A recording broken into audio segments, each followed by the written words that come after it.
एक तरफ खबर निकलकर सामने आई है कि महाराष्ट्र के चुनाव में 76 लाख फर्जी वोटर्स बढ़ गए। इसको लेकर चुनाव आयोग को पत्र लिखा गया और तो और उद्धव ठाकरे ने वीवीपैट की पर्चियां की रिकाउंटिंग की मांग की। अब इस पर तब तो चुनाव आयोग ने सुना नहीं, लेकिन अब सीजीआई खन्ना आयोग के सामने चुनाव आयोग की बोलती बंद हो गई है।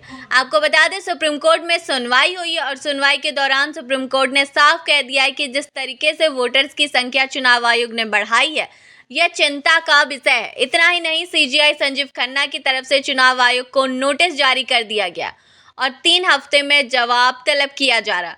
तो सुप्रीम कोर्ट में कैसे फंस गया है और चुनाव आयोग, सुप्रीम कोर्ट की तरफ से क्या आदेश दिया गया है, चुनाव आयोग पर क्या सख्त एक्शन लिया गया है, आपको एक एक करके बताएंगे। लेकिन सबसे पहले आपको खबर का बैकग्राउंड फटाफट से बता देते हैं। तो जैसा कि आप जानते हैं कि दशकों से एक नियम लागू किया गया, जिसके तहत कि प्रत्येक पोलिंग बूथ पर 1200 मतदाता मतदान करेंगे। लेकिन महाराष्ट्र और झारखंड के चुनावों में चुनाव आयोग ने इस नियम को बदल दिया। कहा गया कि इस बार प्रत्येक पोलिंग बूथ पर 1200 नहीं बल्कि 1500 मतदाता मतदान करेंगे।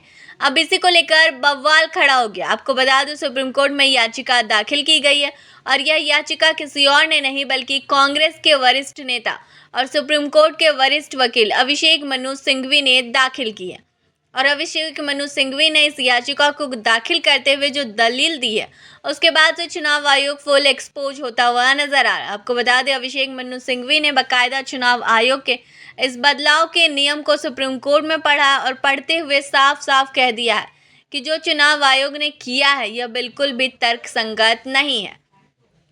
अभिषेक मनु सिंघवी ने साफ साफ सुप्रीम कोर्ट में कह दिया था कि अब चुनाव आयोग कहता है कि 1200 मतदाता नहीं बल्कि 1500 मतदाता एक मतदान केंद्र पर वोट करेंगे।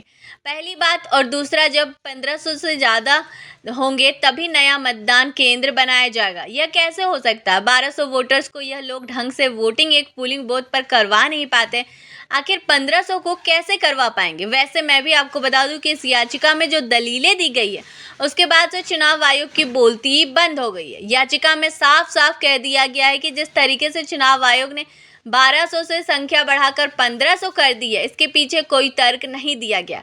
2011 के बाद से अभी तक कोई जनगणना नहीं हुई है। आखिर किस आधार पर चुनाव आयोग ने मतदाताओं की संख्या को बढ़ा दिया है? अब इसी पर सीजीआई ने चुनाव आयोग से सवाल किया और सवाल करते हुए पूछा है कि आपने मतदाताओं की संख्या 1200 से 15 कर तो दी है, लेकिन आप इनको कैसे संभालेंगे? अब इस पर चुनाव आयोग ने क्या जवाब दिया है, सुनिए।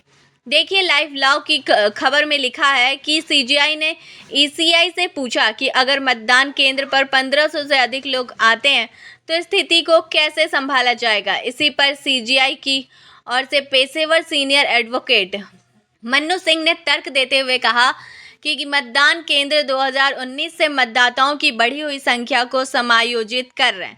ऐसा निर्णय लेने से पहले सभी राजनीतिक दलों से परामर्श ली गई है।